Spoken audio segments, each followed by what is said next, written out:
สดจากสวนจ้านี่สุยางสุแนวเด้อจ้าเด้อ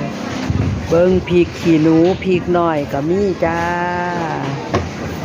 มีแต่แนวงามๆเลือกได้เลยเด้อจ้าเด้อเบิ่งกะเพราแน่จ้าพี่น้องกะเพรา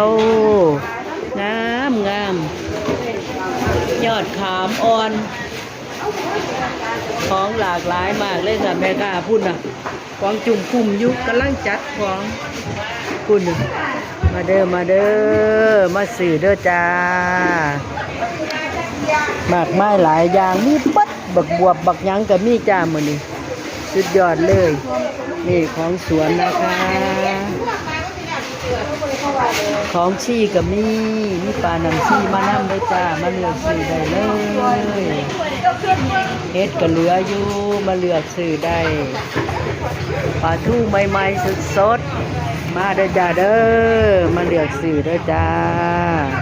ตลาดสดเทศบาลธงธานีสดๆนะคะ